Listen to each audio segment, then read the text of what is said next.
Tak. Výroba se může pouštět sama v určitou hodinu.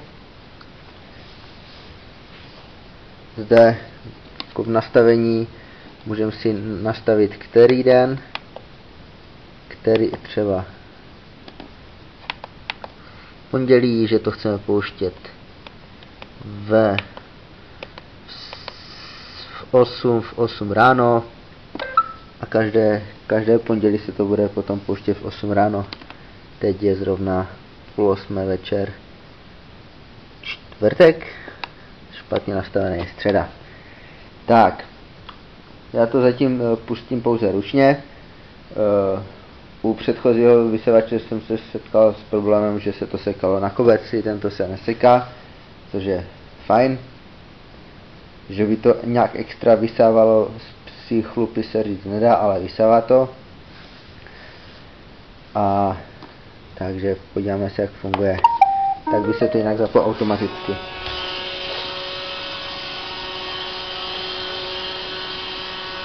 A hele, takový velký zvířecí chlup. Zde se nám robot Senkor docela sekal. Jako iRobot to projde úplně bez problému.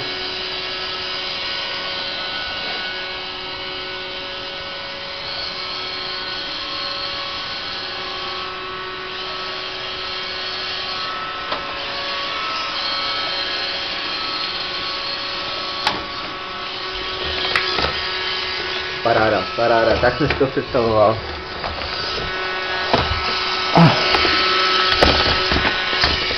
Nyní má trochu problém, ale zvládne to.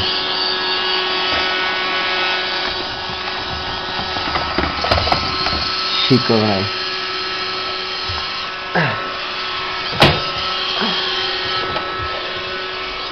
Tento robot má velkou výhodu, že si můžete nezávazně zapůjčit. Na iRobot.cz jsou obchody, kde je to možno udělat. Já jsem si to půjčil v Alfě.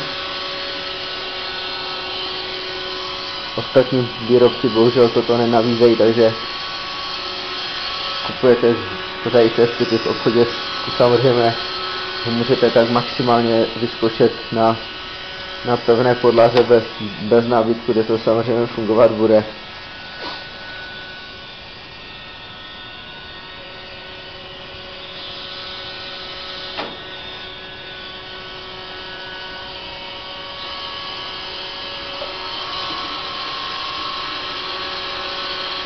Tak, nyní se blíží do kuchyně, kde jsem, ale zatím to tam ještě nedorazilo.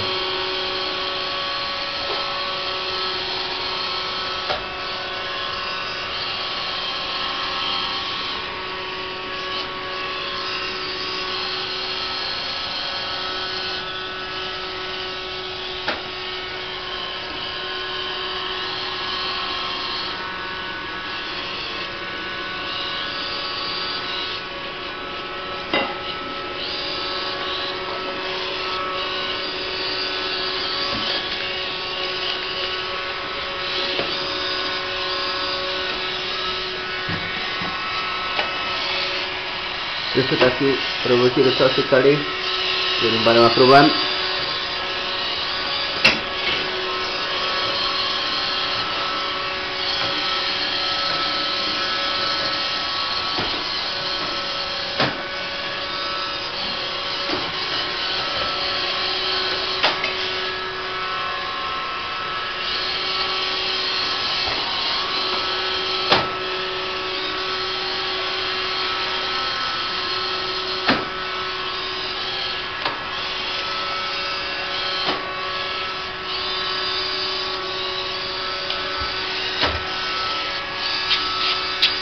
Když se toho bojí.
Ty, Rombo, vrať se do kuchyně, tam jsem ti připravil snídani.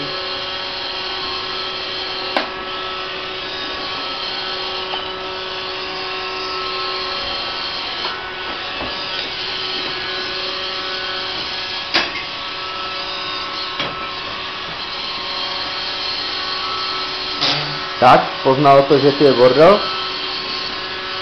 Je tam nějaký detektor, který to pozná. A v tomto místě potom čistí dále. Tak, zatím ten rozsypaný kopřivový čaj to úplně vyčistilo.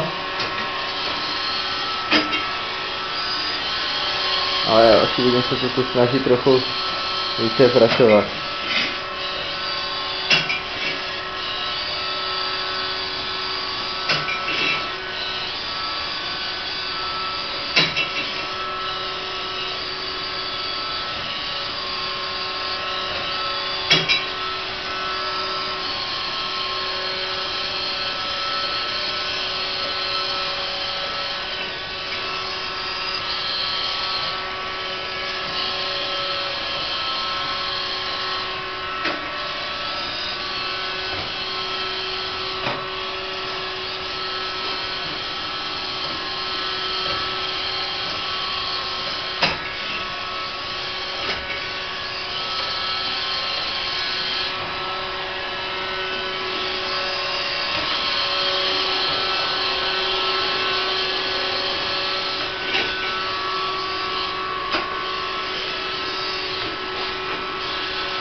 Takže senzory na nečistoty až tak nezabrali.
Bohužel už to začíná vyjazovat nepořádek, takže